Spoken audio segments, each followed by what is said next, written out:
chi Haley.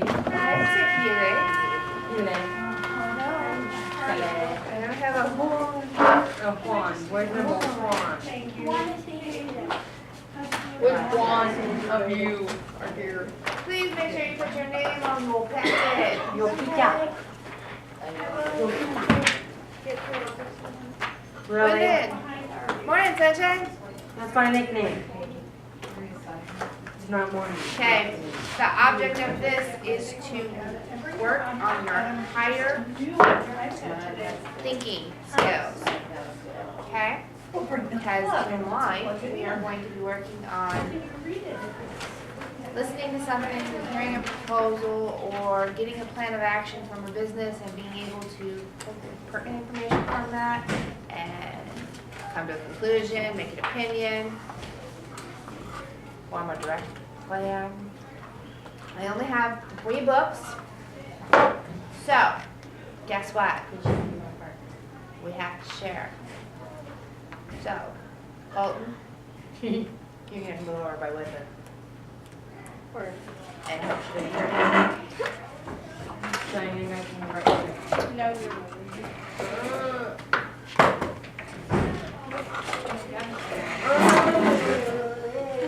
I want you to move Step on my toes. camera. So, okay, in your journal. Yes, camera. In your journal, I want you to open it up. That's why you stay right where you were. I didn't move you, and you keep your back to the camera. Open up your journal to the next blank page, please. What camera? Don't worry about it.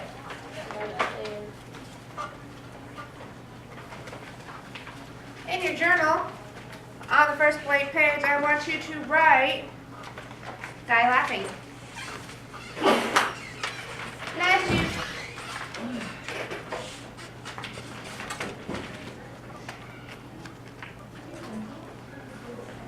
And then below "die laughing," I want you to write a description of the front and back cover.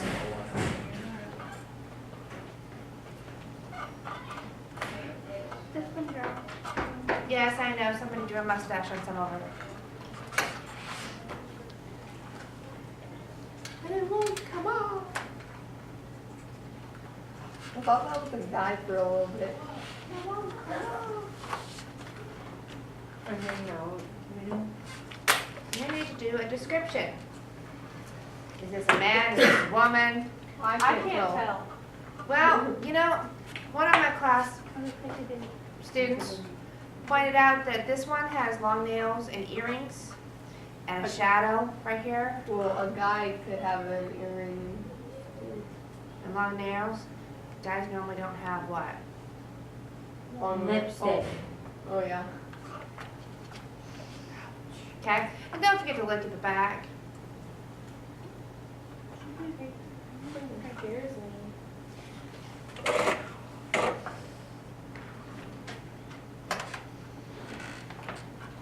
Austin has a problem with writing on my books. Okay, on the front of your packet, I want you to take a look at your packet too. What do you see on your packet? A picture of A map of something. Colton. Do me a favor. Do not talk with food in your mouth. It's gross.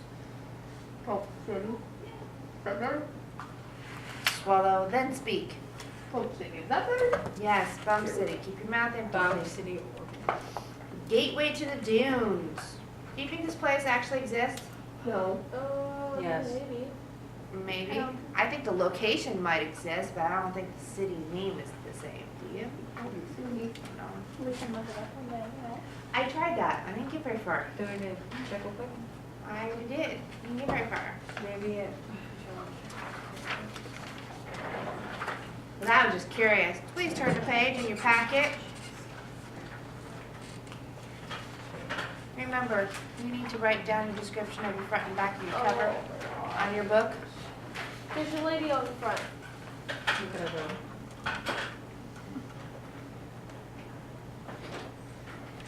Okay. What about the back of the book? Did you look at the back?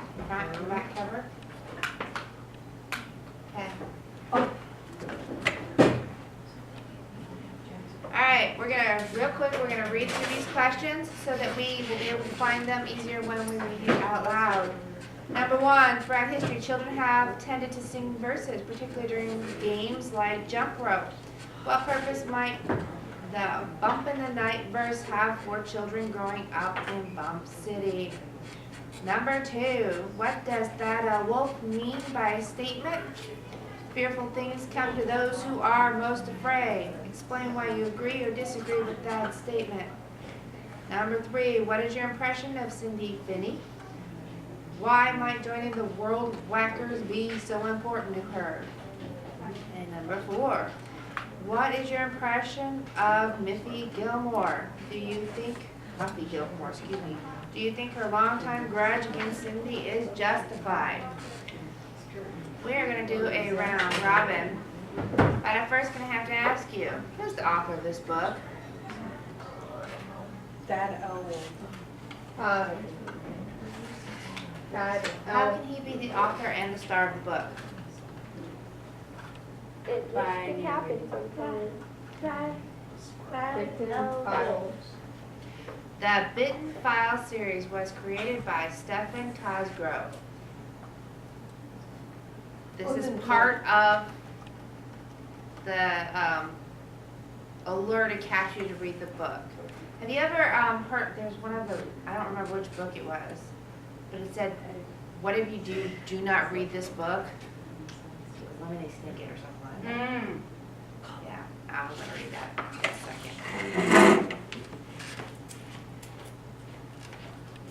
second. Book, open, page 3.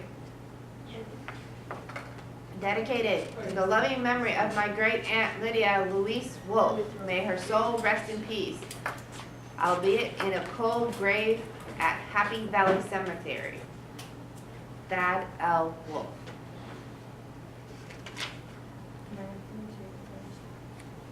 I'm going to read first. You can read after that. My name is Thad L. Wolfe. A plane crash killed my parents when I was 2 years old, leaving me an orphan. After my parents' death, I was raised by my great-aunt, Lydia Wolfe. Aunt Lydia ran a newspaper in her hometown of Bump City, Oregon. It was aptly named Bump in the Night, but folks around here just called it Bitten News. The Wolfe family has owned and edited the paper since my great-grandfather came here in 1872. Bump City is nestled in the foothills of the Blue Mountains. An odd ridge of rock, some 200 feet tall, forms the border on the north and west. The town is one of the oldest in Oregon. It was founded in 1868 by Otis Sutter, an organizer of wagon trains from St. Joseph, Missouri. After taking 12 dangerous trips, Otis decided to settle at the site as the last stop on his long journey from the east. This place, he often said, stands out like a bump on a log. So he named the campsite, soon to be township, Bump City. As time went on, other folks joined Otis and the town thrived. Now, almost 150 years later, Bump City is a wonderful place to live, but only in the daylight, when you can see it clearly. When the sun goes down and the shadows lengthen, things happen in Bump City that are hard to explain. Scary things, very scary things. For many years, local children have been singing the rhyme that goes like this. Do what you will when in the light, but never go out in Bump in the night. When I was growing up, that was the rule, not a rhyme. I spent most of my childhood scared spitless. My mouth was so dry, my tongue would stick to the roof of my mouth. It was only by a sick twist of fate that I ended up in my Aunt Lydia, who lived in one of the spookiest places in town, Wolf Manor. My great aunt loved everything that I loved. She loved the very scary, freaky things about Bump City. Being a natural-born reporter, Aunt Lydia would personally investigate every story that had to do with things weird or supernatural. It didn't matter if it was a story about a ghost in the old grim building or about somebody messing with the rich out near Fragagut County Park. As soon as she heard about it, Aunt Lydia would be there. For over 60 years, she typed detailed notes about all the strange going-ons. Then she had archived them in a leather-bound folders etched with the letters Bitten. Each file was named after the case Aunt Lydia was working on. I never read the files, not even one, though she often asked me to. I wanted nothing to do with any of these scary things that happened in Bump in the night. When I turned 18, I left Bump City, pledging never to return. I loved my great aunt, but I couldn't live in fear anymore. The University of British Columbia became my hiding place. There I received a degree in journalism, and after that small newspaper article in Alberta, Canada, offered me a job, that's where I stayed safely hidden away for the past 3 years. During that time, I called Aunt Lydia and wrote to her often, whenever she traveled away from Bump City.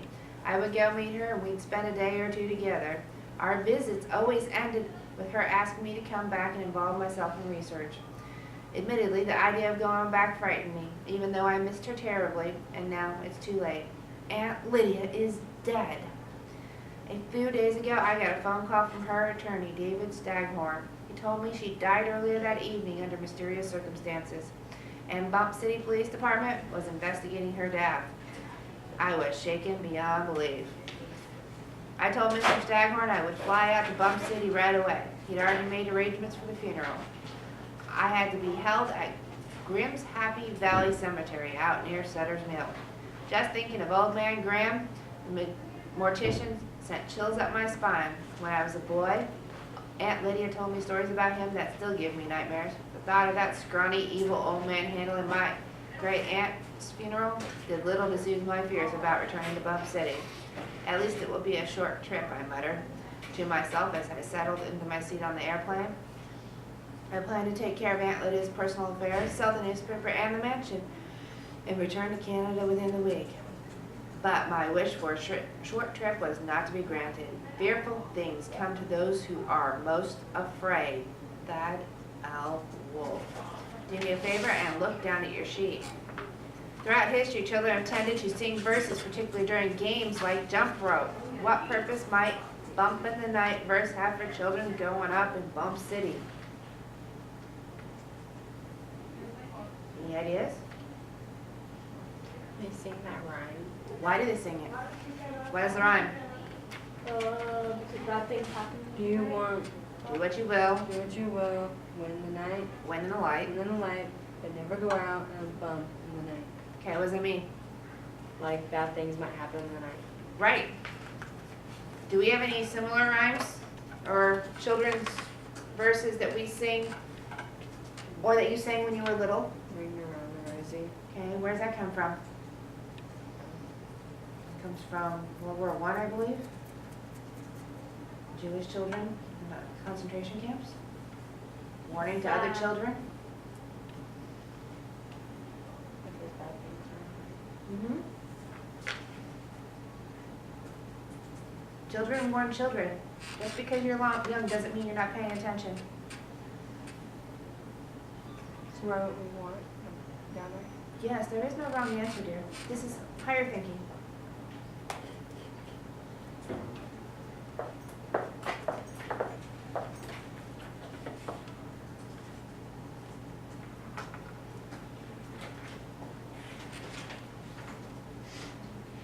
And you need to read the next chapter. Yay. John knows about that. 10 o'clock. Now, here comes the hard one. What does Thad L. Wolf mean by the statement, fearful things come to those who are the most afraid? Explain why you agree or disagree with Thad's statement.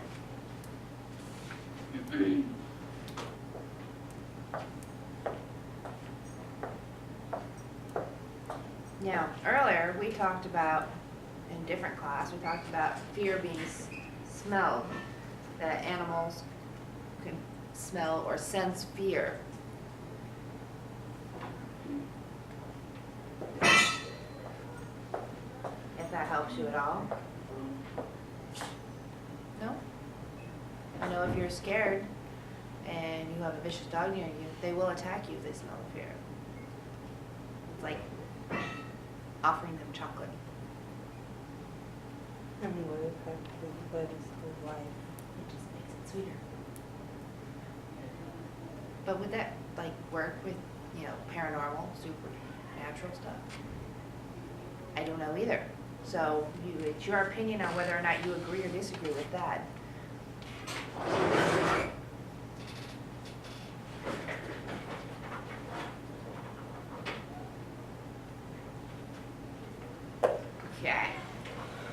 Okay, Haley, chapter 1. Can we read that? Oh yeah, read the top. Chapter 1. Do what you will when in the night, but never go out and bump in the night.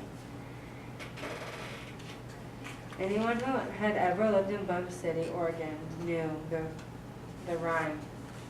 Since the little town was founded in 1868, children have been singing while playing jump rope and other games. 15-year-old Cindy Benny knew the rhyme is its rule by heart. But now she was making the rule is the worst of ways. It was nearly 10 o'clock at night, and Cindy was where she should have been safe at home with her mother, watching television or studying at the library like she had told her mother she would be. Instead, Cindy was huddling all alone under the cold, scratchy hedge and boarded the old Wolfie mansion. Wolf. Wolfie, because it has an E at the end. No, it's just plain Wolf. It's a name, so we have to put an E at the end. I don't know why. It's just every person I've known that was named Wolf had an E at the end. Trent's is not covered, but Tyler's is.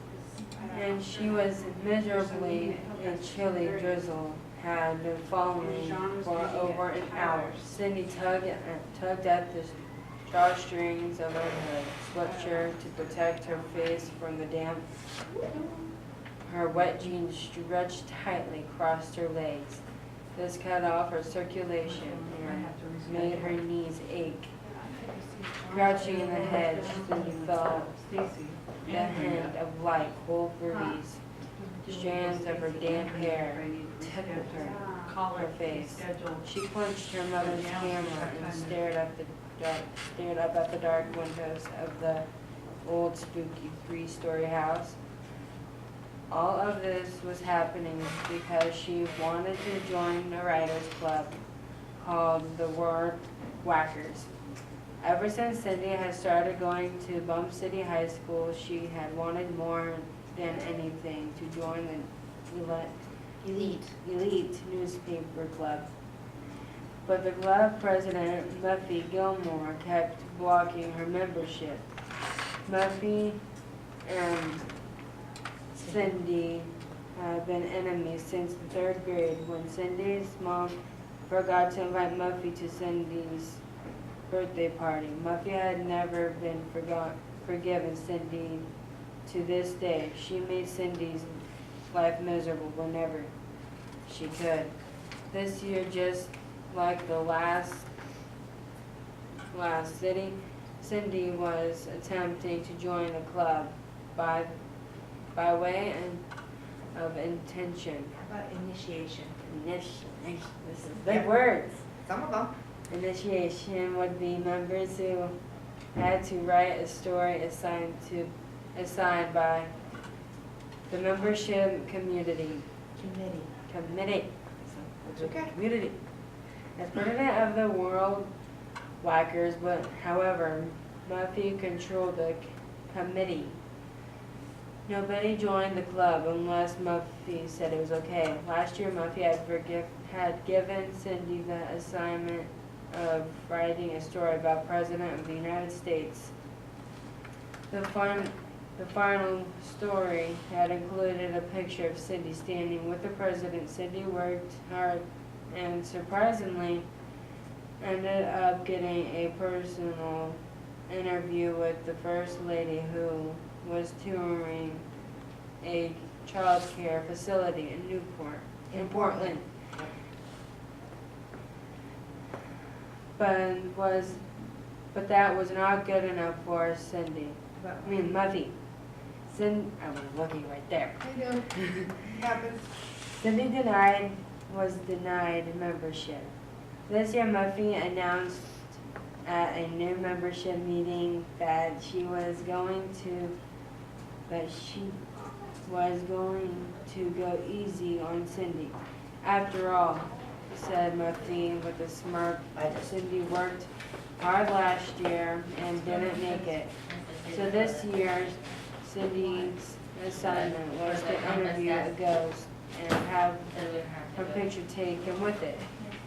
Even Kimberly Fleming, Muffy's best friend, said that this time she had gone too far, considering that Muffy knew about Cindy's childhood.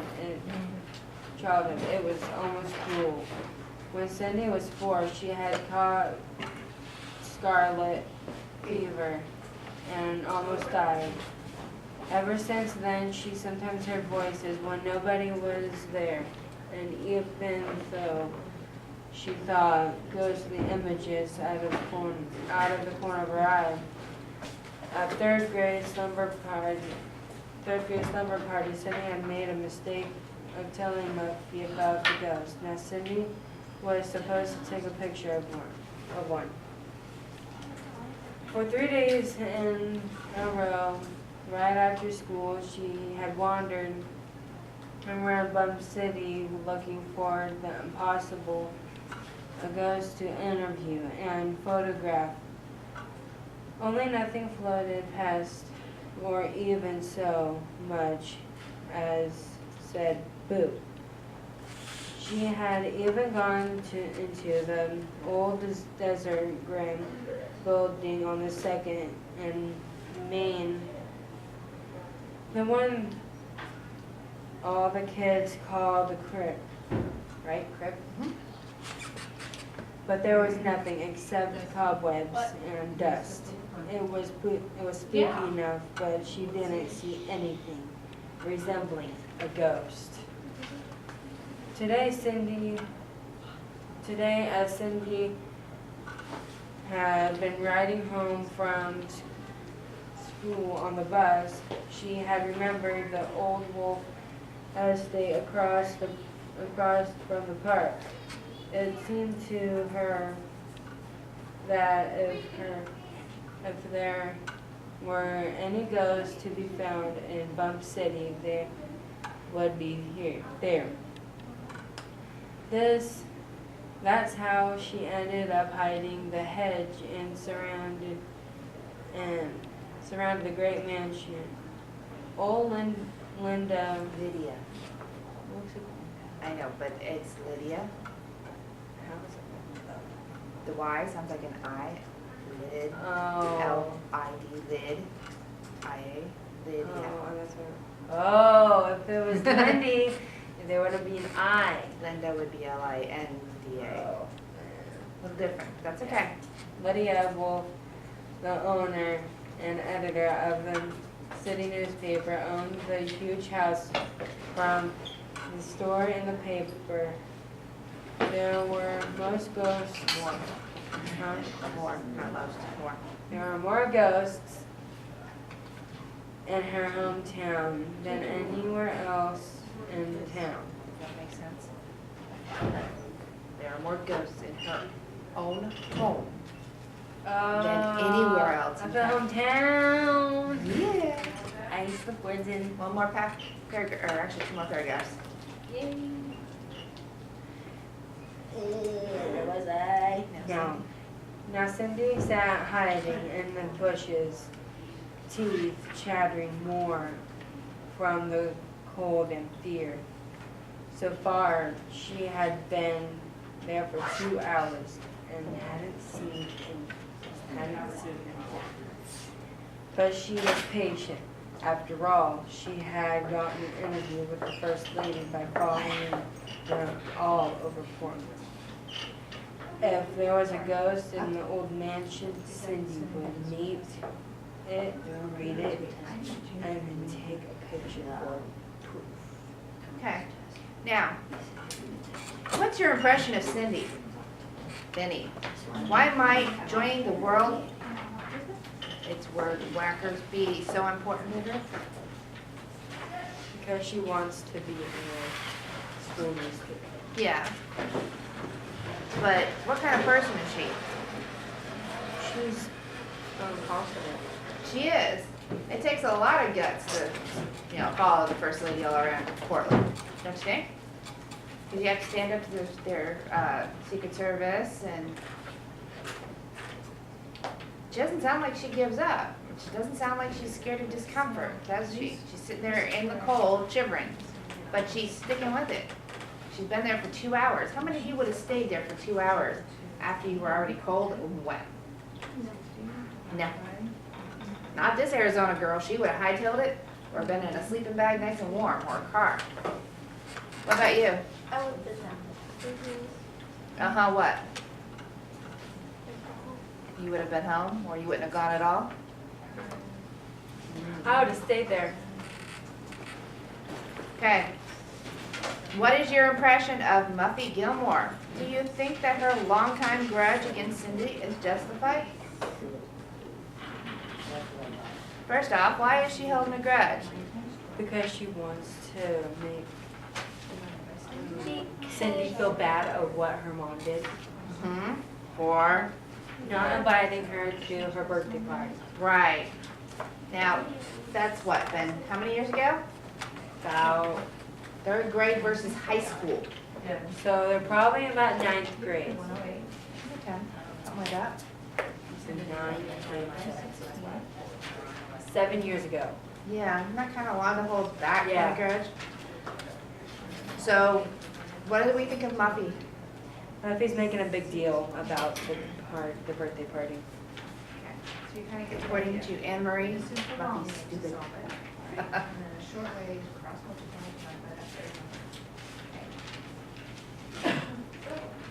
And Cheyenne? Justified. Where to put the numbers? Is it just? Meaning, was the law on their side? Muffy is holding Cindy accountable for something that her mother did. And she should be mad at her mother. Over something really small. So was that justified?